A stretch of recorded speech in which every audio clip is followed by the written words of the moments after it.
What is going on, Arkansas Razorback fans, SEC fans, to our fans in the military, or maybe you once served, maybe you're about to serve? Happy Memorial Day on this. Well, I don't know if it's beautiful on Monday or not. I'm recording this on Sunday. I know it's really hot today. It's like 90 degrees here in Springdale.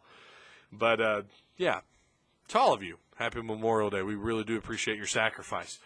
In this video, we're talking about a certain quarterback that people in the media and I think fans, and myself included, probably overlooked. I've been asked to do this video. So we're going to talk about a specific quarterback in the What About series of videos I like to do. What about so-and-so? So this one's about John Stephen Jones, the grandson of Jerry Jones. But before we get into him and talk about his situation at the University of Arkansas, if you guys would, at the end of the video, like, comment, share the content that you just watched. And, of course, if you haven't already, feel free to tap the subscribe button down below. Don't forget the notification bell.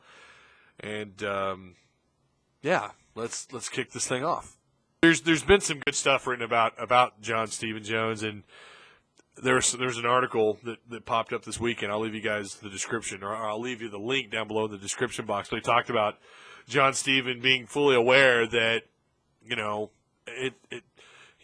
people feel like he got the scholarship offer because of who his dad and obviously who his granddad is, the owner of the Dallas Cowboys, one Mr. Jerry Jones. So there's no doubt that, you know, what they mentioned in this article is that he's got a chip on his shoulder because of that. And especially when you look at who's on campus now and, you know, the guys who haven't been given a shot, not to mention Connor Noland, who's recruited in the same recruiting class. You know, there's no doubt that he's probably aware of what he's up against, but there's no doubt the competition is stiff up there in Fayetteville. There's no doubt that, you know, it's going to be interesting to see throughout the summer as we get reports from the media. And then, of course, fall workouts when stuff really gets to rolling and they get to doing two-a-days and we find out who's rolling with the ones, who's going to be the starter week one. And, again, we've talked about this multiple times. I still feel like it's going to be Cole Kelly.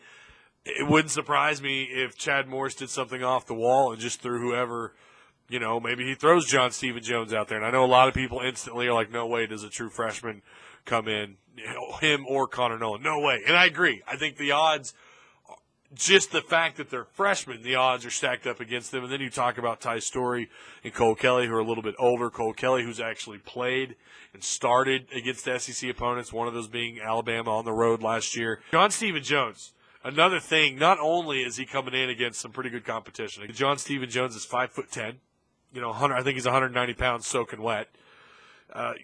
You know, he's small, and that's got to be another thing, you know, when compared to these other guys, especially, I think Ty Story's, 6'1", you know, Cole Kelly, who's 6'7", Connor Noland, who's 6'3", you know, then, of course, Dalton Hyatt, who's 6'3", 6'4".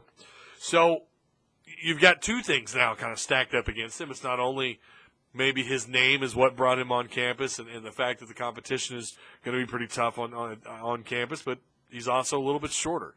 So he's coming in with this big chip on his shoulder, and I wonder if he uses that to his advantage. I wonder if he really just that whatever it is inside you that makes you want to prove people wrong, if he really digs deep and pulls that out, I wonder if that happens, and I wonder where that takes him.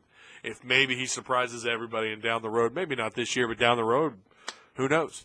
When you watch him on film, his escapability, his ability to extend plays outside the pocket are pretty impressive. I do think he's a pretty accurate thrower. In high school, his 2 years, he led his team to back-to-back state championships, including, I believe, his senior year. It was a comeback. I don't know how many points they were down, but he led them from behind to come back and win, you know, their second state championship. He threw for very impressive 7,965 passing yards, 90 total touchdowns, and 12 interceptions in 2 years in high school football. Those are pretty impressive numbers, and especially when you talk about in Texas high school football. Wow. Yeah. I don't know, you know, fumbles, and I'm sure someone's going to ask what about his, you know, what was his pass completion ratio. I don't have all those numbers in front of me, but everything I've read about him is he's a ball player. He's someone who wants to go out there and win. And you know, I don't know very many, especially high school quarterbacks, who don't want to go out and win, but there's no doubt he's got a competitive edge to him.